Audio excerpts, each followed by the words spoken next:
11ನೇ ಶತಮಾನದಲ್ಲಿ ನೈಸೇನ ಅನ್ನೋಂಥ ಕವಿ ಬೆರಸಲಿಗೆ ತಕ್ಕದೆ ಘೃತಮುಮಂ ತೈಲಮುಮಂ ಅಂತ ಹೇಳ್ದ. ಅಂದರೆ ಎಣ್ಣೆ ಮತ್ತು ತುಪ್ಪವನ್ನು ಬೆರೆಸೋಕ್ಕೆ ಸಾಧ್ಯವೇ ಅಂದರೆ ಸಂಸ್ಕೃತ ಬಳಸಿ ಕನ್ನಡ ಬಳಸಿ ಎರಡು ಬೆರೆಸಬೇಡಿ ಅಂತ. 13ನೇ ಶತಮಾನದಲ್ಲಿ ಒಬ್ಬ ಉಗ್ರ ಕನ್ನಡಾಭಿಮಾನಿ ಬಂದ ಆಂಡಯ್ಯ ಅಂತ. ಅವನು ನಾನು ಸಂಸ್ಕೃತ ಪದಗಳನ್ನೇ ಬಳಸಲ್ಲ ಅಂತೇಳಿ ಎಲ್ಲ ಸಂಸ್ಕೃತ ಪದಗಳಿಗೂ ಕನ್ನಡದ ತದ್ಭವಗಳನ್ನು ಸೃಷ್ಟಿ ಮಾಡಿದ. ಮುಖ ಅಂತ ಬರೀಲಿಲ್ಲ, ಮೊಗ ಅಂದ. ಕಾವ್ಯ ಅಂತ ಬರೀಲಿಲ್ಲ, ಕಬ್ಬ ಅಂದ. ಸುಖ ಅಂತ ಬರೀಲಿಲ್ಲ, ಸೊಗ ಅಂದ. ಆದರೆ ಬೆಳೀತಾ ಒಂದು ವಿವೇಕ ಬಂತು ಕನ್ನಡದಲ್ಲೂ. ಇವರೆಲ್ಲ ವಿವೇಕ ಇರಲಿಲ್ಲ ಅಂತಲ್ಲ, ಆಯಾ ಕಾಲದ ಅಗತ್ಯಗಳನ್ನು, ಅವರ ಅಭಿಮಾನವನ್ನು ಅವ್ರು ತೋರಿಸ್ತಾ ಬಂದರು. ಮುದ್ದಣ ಅನ್ನೋಂಥ ಕವಿ ಒಂದು ಮಾತನ್ನು ಹೇಳ್ತಾನೆ, ಸಂಸ್ಕೃತ ಬಳಸಬಾರದು ಅಂತ ಅಲ್ಲ, ಆದರೆ ಕರ್ಮಣಿ ಸರದೋಳ್ ಚೆಂಬವಳಂ ಕೋದಂತಿರೇ ಇರಬೇಕದು ಅಂತ. ಅಂದರೆ ಕರಿಮಣಿ ಸರದಲ್ಲಿ ಕೆಂಪು ಹವಳ ಇದ್ದಾಗಿರಬೇಕು. ಕರಿಮಣಿ ಸರ ಬಹಳ ಮುಖ್ಯ, ಅದರಲ್ಲಿ ಕೆಂಪು ಹವಳ ಅಂದರೆ ಕರಿಮಣಿ ಸರದ ಕಾಂತಿಯನ್ನು ಹೆಚ್ಚಾಗಿರಬೇಕು. ಒಂದು ಭಾಷೆಯಲ್ಲಿ ಇನ್ನೊಂದು ಭಾಷೆಯ ಪದಗಳು ಬಂದು ಸೇರ್ಕೊಂಡಿವೆ ಅಂತಂದರೆ ಆ ಭಾಷೆಗೆ ಹೆಚ್ಚು ಕಾಂತಿಯನ್ನು ಕೊಡಬೇಕು, ಆ ಭಾಷೆಯನ್ನು ಪ್ರಜ್ವಲಗೊಳಿಸಬೇಕು, ಆ ಭಾಷೆಯನ್ನು ಬೆಳೆಸಬೇಕು, ಆ ಭಾಷೆಯ ಜಾಯಮಾನಕ್ಕೆ ಹೊಂದ್ಕೊಂಡಿರಬೇಕು. ಈ ರೀತಿಯೇ ಎಲ್ಲ ಭಾಷೆಗಳು ಬೆಳೆಯೋದು. ಈಗ ಇಂಗ್ಲೀಷು ಬೆಳೆದದ್ದೇ ಹಾಗೆ. ಇಂಗ್ಲೀಷ್ ಭಾಷೆ ಕೇವಲ 800 ವರ್ಷಗಳಲ್ಲಿ ಅಷ್ಟು ದೊಡ್ಡ ಪ್ರಮಾಣದಲ್ಲಿ ಬೆಳಿಬೇಕಾದ್ರೆ ಗ್ರೀಕ್ನಿಂದ ಲ್ಯಾಟಿನ್ನಿಂದ ಎಷ್ಟು ಪದಗಳನ್ನು ಬಳಸ್ಕೊಂಡಿದೆ ಅದು. ಅದರಿಂದ ಬಳಸಿಕೊಂಡು ಇಂಗ್ಲೀಷ್ ಬೆಳೆದದ್ದು. ಹಾಗಾಗಿ ಕನ್ನಡ ಅಂತ ಹೇಳಿ ಯಾವುದೇ ಭಾಷೆಯ ಪದಗಳನ್ನು ಬಳಸಬಾರ್ದು ಅಂತಲ್ಲ, ಆದರೆ ಅದು ಕೃತಕವಾಗಿರಬಾರ್ದು. ನಮ್ಮ ಟಿ ವಿ ನಿರೂಪಕರು ಬಳಸ್ತಕ್ಕಂಥ ಕನ್ನಡ ಇದೆಯಲ್ಲ, ಅಲ್ಲಿ ಬಳಸುವ ಇಂಗ್ಲೀಷ್ ಪದಗಳ ಮಧ್ಯೆ ಬಂದು ಈಗ ಹೋಗುತ್ತವಲ್ಲ, ಆ ಥರ ಅಲ್ಲ. ಅದು ನಮ್ಮ ಜಾಯಮಾನಕ್ಕೆ ಹೋಗಬೇಕು. ಈಗ ಉದಾಹರಣೆಗೆ ಹೇಳ್ತಿದ್ದೇನೆ, ಅಂದರೆ ನಾನು ಏನು ಹೇಳ್ತಿದ್ದೇನೆ ಅಂದರೆ ಕನ್ನಡದ ಬಹುಮುಖ್ಯವಾದ ಗುಣಲಕ್ಷಣ ಏನಂದರೆ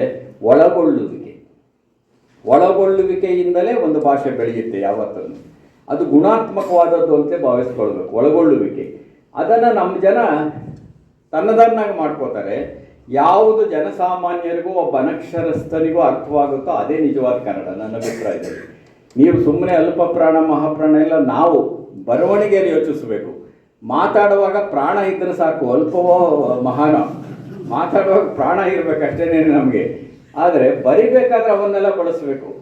ಆದರೆ ಮಾತಾಡೋದಿದೆಯಲ್ಲ, ಈಗ ನೋಡಿ ಒಳಗೊಳ್ಳುವಿಕೆ ಎಷ್ಟು ಮಟ್ಟಿಗಿದೆ ಅಂತ ಅಂದರೆ, ಯಾರಿಗಾದ್ರೂ ಕರೆಂಟ್ ಅಂದರೆ ವಿದ್ಯುತ್ ಶಕ್ತಿ ಅಂತ ಬಳಸ್ತಾರೆ ಯಾರಾದರೂ. ಕರೆಂಟ್, ನಮ್ಮೂರಿಗೆ ಕರೆಂಟ್ ಬಂತು, ಕರೆಂಟ್ ಹೋಯ್ತು ಅಂತಾರೆ. ಬಸ್ಸು ಅಂತಾರೆ, ಕಾರು ಅಂತಾರೆ. ಬಸ್ ನಮ್ಮ ಪದನ ಅಲ್ಲ, ಕಾರು ನಮ್ಮ ಪದ ಅಲ್ಲ. ಯಾಕೆಂದರೆ ಬಸ್ ನಮ್ಮಲ್ಲಿ ಇರಲಿಲ್ಲ, ಎತ್ತಿನ ಬಂಡಿ ಇದ್ದಿದ್ದು. ಎತ್ತಿನ ಬಂಡಿ ಇಂಗ್ಲೀಷ್ನವ್ರ ಪದ ಅಲ್ಲ, ಎತ್ತಿನ ಬಂಡಿ ನಮ್ಮದು. ಬಸ್ ಅನ್ನೋದಕ್ಕೆ ಒಂದು ಕೊಂಬಾಕಿದ್ರೆ ಕನ್ನಡ ಆಗಿಬಿಡುತ್ತೆ ನೋಡಿ. ಅದು ಬಸ್ ಅನ್ನೋದಕ್ಕೆ ಒಂದು ಕೊಂಬಾಕಿ ಬಸ್ಸು ಕನ್ನಡ ಆಗಿಬಿಡ್ತು. ಕಾರ್ ಅನ್ನೋದಕ್ಕೆ ಒಂದು ಕೊಂಬಾಕಿ ಕಾರು ನಮ್ದಾಗ್ಬಿಡ್ತು. ಕರೆಂಟ್ ಅನ್ನೋದಕ್ಕೊಂದು ಕೊಂಬಾಕಿ ಕರೆಂಟು ಅಂದರೆ ಕನ್ನಡ ಕೊಂಬಿದೆ ಅಂತ ಅರ್ಥ, ಅದರ ಅರ್ಥ. ಈಗ ನಾವು ಕನ್ನಡ ಜನಸಾಮಾನ್ಯರು ಇದನ್ನು ಮಾಡ್ಕೊಂಡ್ಬಿಟ್ರು. ಹಾಗೇನೇ ಅನೇಕ ಪದಗಳು. ಈಗ ಪೊಲೀಸ್ ಅನ್ನೋದಕ್ಕೆ ಯಾರಾದರೂ ಏನೇ ಹೇಳಿದ್ರು, ಆರಕ್ಷಕ ಠಾಣೆಗೆ ಹೋಗ್ತೀವಿ ಅಂತ ಯಾರಾದರೂ ಹೇಳ್ತಾರಾ? ಇಲ್ಲ, ನಾವು ಪೊಲೀಸ್ ಸ್ಟೇಷನ್ಗೆ ಹೋಗ್ತೀವಿ ಅಂತಾರೆ, ಇದೇ ಪೊಲೀಸ್ ಠಾಣೆಗೆ ಹೋಗ್ತೀವಿ ಅಂತಾರೆ. ಹಾಗೆ ನಮ್ಮೊಳಗಡೆ ಬೆರೆತ್ಕೊಂಡು ರೊಕ್ಕ, ಈ ಭಾಗದಲ್ಲಿದೆ ರೊಕ್ಕ, ಮರಾಠಿ ಪದ ನಮ್ದಾಯಿತು. ದವಾಖಾನೆ ನಮ್ದಾಯಿತು, ತಹಸೀಲ್ದಾರ್ ನಮ್ದಾಯಿತು, ಅಮಲ್ದಾರ್ ನಮ್ದಾಯಿತು, ಜಮಾಬಂದಿ ನಮ್ದಾಯಿತು. ಇವ್ಯಾವ ಮೂಲತಃ ಕನ್ನಡ ಪದಗಳಲ್ಲ. ಇದರ ಅರ್ಥ ನಾನು ಬೇರೆ ಭಾಷೆಯ ಪದಗಳನ್ನೇ ಬಳಸಿ ಅಂತ ಹೇಳ್ತಾ ಇಲ್ಲ ನಾನು. ಆದರೆ ಬೇರೆ ಭಾಷೆಯ ಪದಗಳು ಜನಸಾಮಾನ್ಯರಿಗೆ ಅರ್ಥ ಆಗೋದಾದರೆ ಅವರು ತಮ್ಮದನ್ನಾಗಿ ಮಾಡ್ಕೊಂಡ್ಬಿಟ್ಟಿರ್ತಾರೆ, ಅವರೇ ಮಾಡ್ಕೋತಾರೆ ಅದನ್ನು. ನಾವು ಅದಕ್ಕೆ ಹೇರಬೇಕಾಗಿಲ್ಲ. ಅಂದರೆ ಕನ್ನಡದಲ್ಲಿ ಮುಖ್ಯವಾದ ಗುಣ ಇದೇನೆ, ಒಳಗೊಳ್ಳುವ ಗುಣ ಇದೆಯಲ್ಲ ಅದು. ಹೇರೋದಕ್ಕೆ ಹೋದರೆ ಏನಾಗ್ಬೋದು? ಈಗ ಬಸ್ ನಿಲ್ದಾಣ ಅಂತಿದೆಯಪ್ಪ, ಬಸ್ ಸ್ಟ್ಯಾಂಡ್ ಅಂತಿರುತ್ತೆ. ನಾನು ಅದನ್ನು ಏನಾದರೂ ಮಾಡಿ, ನಾನು ಶುದ್ಧ ಕನ್ನಡದಲ್ಲಿ, ಶುದ್ಧ ಯಾವುದೋ ಅಶುದ್ಧ ಯಾವುದೋ ನನಗೆ ಗೊತ್ತಿಲ್ಲ, ಅದು ದೊಡ್ಡ ಚರ್ಚೆ ಅದು. ಆದರೆ ಅಂದ್ಕೊಂಡು ಯಾರಾದ್ರೂ ಬಸ್ ಸ್ಟ್ಯಾಂಡ್ ಅನ್ನೋದನ್ನು ಷಷ್ಠಿ ಚಕ್ರ ವಾಹನ ಆಗಮನ ನಿರ್ಗಮನ ನಿಲ್ದಾಣ ಅಂತ ಬೋರ್ಡ್ ಹಾಕಿ.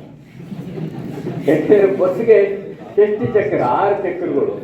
ಷಷ್ಠಿ ಚಕ್ರ ವಾಹನ ಆಗಮನ ನಿರ್ಗಮನ ನಿಲ್ದಾಣ ಅಂತ ಬೋರ್ಡ್ ಹಾಕಿದರೆ ನಾನು ಕನ್ನಡದಲ್ಲೇ ಬಳಸೋದಕ್ಕೆ ಸಿದ್ಧ ಅಂತ ಹೇಳಿಬಿಟ್ಟು ಅದನ್ನೆಲ್ಲ ಓದೋದ್ರೊಳಗೆ ನಮ್ಮೂರು ಬಸ್ ಹೊರಟಾಗಿದೆ.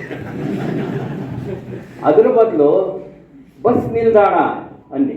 ನಿಲ್ದಾಣ ಕನ್ನಡದ್ದಾಯಿತು, ಬಸ್ ಇಂಗ್ಲೀಷ್ ಆಯಿತು. ಆದರೆ ಎರಡೂ ಸೇರಿ ಕನ್ನಡ ಪದವಾಯಿತು. ಈ ಒಳಗೊಳ್ಳುವಿಕೆ ಇದೆಯಲ್ಲ, ಇದು ಬಹಳ ಮುಖ್ಯವಾದ ಒಂದು ಭಾಷೆ.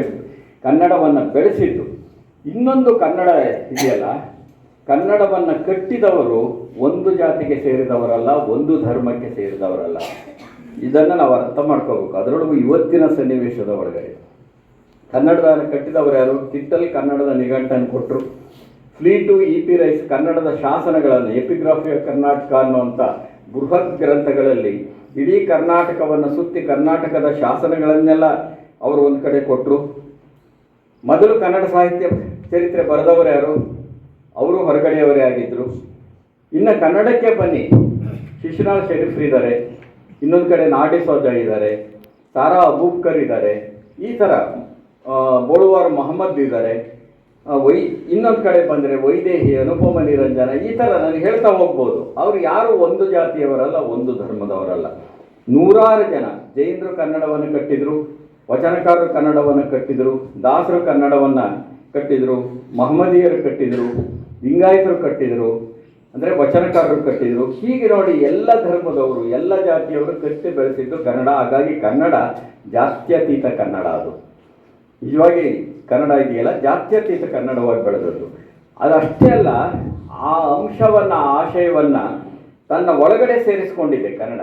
ಕೇವಲ ಕನ್ನಡ ಕಟ್ಟಿದ್ದವರು ಬೇರೆ ಬೇರೆಯವರು ಅಂತ ಅಲ್ಲ. ಈಗ 850ರಲ್ಲಿ ಇಲ್ಲಿರೋ ಕನ್ನಡ ಅಧ್ಯಾಪಕರಿಗೆ ಗೊತ್ತಿರುತ್ತೆ, ಜೊತೆಗೆ ಗೊತ್ತಿರುತ್ತೆ ಅಂತ ನನ್ನ ಭಾವನೆ.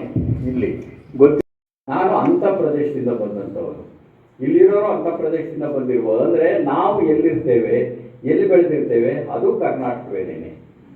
ಶ್ರೀಗಂಧವನ್ನು ಯಾರು ನೋಡಿದ್ರು ಅದು ಕರ್ನಾಟಕವೇ, ಮಲೆನಾಡು ಕರ್ನಾಟಕವೇ, ಕರಾವಳಿಯ ಕಡಲು ಕರ್ನಾಟಕವೇ, ಆದರೆ ಕೆರೆನೂ ಕರ್ನಾಟಕ ಅನ್ನೋದು ಮರಿಬಾರದು. ಇದಿದೆಯಲ್ಲ, ಇದು ನಿಜವಾದ ಅರ್ಥದಲ್ಲಿ ಕರ್ನಾಟಕವನ್ನು ಅರ್ಥ ಮಾಡಿಕೊಳ್ಳುವ ಒಂದು ವಿಧಾನ ಅಂತ ನಾನು ಭಾವಿಸ್ಕೊಂಡಿದ್ದೇನೆ. ಹಾಗೆ ಅರ್ಥ ಮಾಡಿಕೊಂಡಾಗಲೇ ಅದೊಂದು ಪರಿಪೂರ್ಣವಾಗುತ್ತೆ. ಮತ್ತು ಅದೇ ಕನ್ನಡದ ವಿವೇಕ. ಕನ್ನಡದ ವಿವೇಕ ಇದೆಯಲ್ಲ, ಬಹಳ ದೊಡ್ಡ ವಿವೇಕ. ಅದು ಕನ್ನಡದ ವಿವೇಕ ಎಷ್ಟು ಮಟ್ಟಿಗೆ ಅಂದರೆ, ಕನ್ನಡದ ಒಂದು ಭಾಷಿಕ ವಿವೇಕ ಇದೆ, ಸಾಂಸ್ಕೃತಿಕ ವಿವೇಕ ಇದೆ, ಕನ್ನಡದ ರಾಜಕೀಯ ವಿವೇಕ ಇದೆ, ಕನ್ನಡದಲ್ಲಿ ಧಾರ್ಮಿಕ ವಿವೇಕ ಇದೆ. ಒಂದು ವಿವೇಕ ಕನ್ನಡ ನಾಡಿದೆಯಲ್ಲ, ದೊಡ್ಡ ವಿವೇಕವನ್ನು ಕೊಟ್ಟಿದೆ. ಈಗ ಆಗಲೇ ಭಾಷಿಕ ವಿವೇಕವನ್ನು ಕುರಿತು, ಒಳಗೊಳ್ಳುವಿಕೆಯನ್ನು ಕುರಿತು ನಾನು ಮಾತಾಡಿದೆ. ಅದೇ ಸಾಮಾಜಿಕ ವಿವೇಕಕ್ಕೆ ಬನ್ನಿ ನೀವು. ಸಾಮಾಜಿಕ ನ್ಯಾಯವನ್ನು ಕುರಿತು ಎಷ್ಟು ವರ್ಷಗಳಿಂದ, ಪಂಪನಿಂದ ಹಿಡಿದು ಕನ್ನಡ ಸಾಹಿತ್ಯ ಹೇಳ್ತಾ ಬಂದಿದೆ. ಮೊದಲು ಕುಲದ ಪದ್ಧತಿಯನ್ನು ಪ್ರಶ್ನೆ ಮಾಡಿದವನು ಆದಿಕವಿ ಪಂಪ ನಮ್ಮಲ್ಲಿ. ಆದರೆ ಅವನನ್ನೇ ಮರಿತೇವೆ. ಇಲ್ಲಿ ಏನಾಗಿದೆ ಅಂದರೆ, ಯಾರಿಗೆ ಒಂದು ದೊಡ್ಡ ದೊಡ್ಡ ಸಮುದಾಯಗಳು ಬಹಳ ಪ್ರಬಲವಾಗಿರುತ್ತೋ ಅಂಥದ್ರ ಬಗ್ಗೆ ಮಾತ್ರ ಮಾತಾಡ್ತೀವಿ ನಾವು.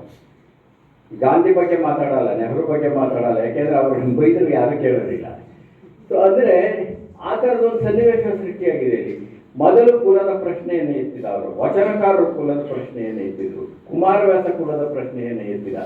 ಹರಿದಾಸರು ರಾಜರಿದಿರಲ್ಲ, ನಿಮಗಲ್ಲ ದಾಸರು, ನಾವು ದೇವರಿಗೆ ದಾಸರು ಅಂತ ರಾಜ ವಿರೋಧಿಯಾದ ನಿಲುವನ್ನು ಪಡ್ಕೊಂಡ್ರು ಹರಿದಾಸರು. ಅಂದರೆ ಇದೊಂದು ಸಾಮಾಜಿಕ ವಿವೇಕ ಇದೆಯಲ್ಲ, ಇದನ್ನು ಕೊಟ್ಟದ್ದು ಕನ್ನಡ. ಇದನ್ನು ಕೊಟ್ಟ